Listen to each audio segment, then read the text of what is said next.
আসসালামু আলাইকুম। আজকের ভিডিওটা একটু ভালো করে বুঝবেন, শুনবেন, তারপরে কমেন্ট যা করার করবেন, ঠিক আছে? প্রথম কথা হচ্ছে, বাংলাতে হিন্দু মুসলিম বিভাজন কিন্তু সঠিকভাবে করতে পারছে না বিজেপি সরকার। এই জন্য যাকে পছন্দ করা হয়েছে এই কাজটা করার জন্য তিনি হচ্ছেন শুভেন্দু অধিকারী। তিনি তো হিন্দুদেরকে খেপানোর কাজ করে চলেছেন। এরপর মুসলিমদেরকে খেপানো যায় কিভাবে, তার একটা পথ কিন্তু অবলম্বন করা হয়েছে হুমায়ুন কবিরের দ্বারা। যে কথাটা আমি বলতে চাইছি, প্রথম কথা, এই মসজিদ যেটা মুর্শিদাবাদের বেলডাঙাতে তৈরি হতে চলেছে, এই মসজিদটার নাম হচ্ছে কি না বাবরি মসজিদ। বাবরি মসজিদ ভারতবর্ষের জমিনে একটাই ছিল, যেটা শহীদ হয়ে গেছে। এরপর যদি সারা ভারতবর্ষে কয়েক লক্ষ মসজিদও তৈরি করা হয়, তাও কিন্তু ওই একটি বাবরি মসজিদের সমতুল্য হবে না। দ্বিতীয় কথা, যে এই মসজিদটা নিয়ে মাতামাতি করছে হুমায়ুন কবির, এতদিন তিনি কোথায় ছিলেন? যে সময় পশ্চিমবঙ্গে ভোট হওয়ার কথা, সেই সময়টি উনি কেন এই চালটি বার করলেন? দ্বিতীয় কথা, যদি তিনি নামই রাখতে চান তো বাবরি মসজিদ কেন রাখলেন? এই বাবরি মসজিদ নামটা যদি না আনতেন, তাহলে আজকে এই যে ঝামেলাগুলো হচ্ছে এটা হতো না। আচ্ছা বন্ধুরা, সত্যি করে বলুন তো, এই হুমায়ুন কবিরের মুখটা দেখলে আপনার কি মনে হয় যে এ নামাজ পড়ে বা এই নামাজের কিছু জানে? আপনার কি মনে হয়?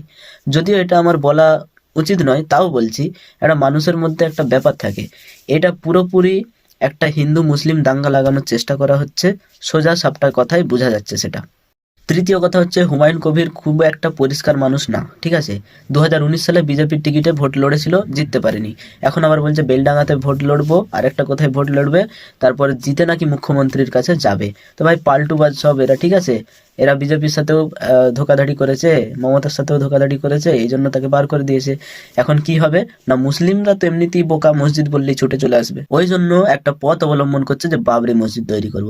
বাবরি মসজিদ আর হবে না ভাই, হয়ে গেছে একবার, শেষ হয়ে গেছে, ওইটা আর হবে না। ওটা আমাদের সকলের মনের মধ্যে রয়েছে। আপনি যদি তৈরি করতে চান তো অন্য একটা নাম দিয়ে তৈরি করুন, এতে কোনো মানুষের কোনো আপত্তি হবে না। পশ্চিমবঙ্গের মাটিতে কি মসজিদ নেই? তো এই মসজিদটা নিয়ে কেন এত তর্ক বিতর্ক? আর কিছু মানুষ আছে যারা সাপোর্ট করছে, খুব বেশি সাপোর্ট করছে। ভাই, যতই সাপোর্ট করেন না কেন, বাবরি মসজিদ আর কোনো দিন হওয়া সম্ভব নয়। যেই বাবরি মসজিদ ভাঙা হয়েছে, ওই মসজিদ আর কোনো দিন হওয়া সম্ভব নয়। আজ যারা পয়সাগুলো ডোনেট করছেন, দান করছেন, তাদেরকে হাত জোড় করে বলি, পয়সাগুলো ওখানে দিবেন না। আপনার বাড়িতে যদি কোনো মাদ্রাসার গাড়ি আসে, মসজিদে আপনি দান করেন, অন্যান্য জায়গাতে দান করেন, কিন্তু ওইখানে দান করবেন না। কারণ এটা পুরোপুরি মুসলিমদেরকে নিয়ে একটা রাজনীতি করার চক্রান্ত হচ্ছে, হিন্দু মুসলিম বিভাজন করার চেষ্টা হচ্ছে, যার ফলে বিজেপি পশ্চিমবঙ্গে আসার সম্ভাবনা বাড়তে পারে। এইটার জন্যই শুধু করা হচ্ছে, আর কিচ্ছু না। ওয়ামা আলাইনা ইল্লাল বালাগ।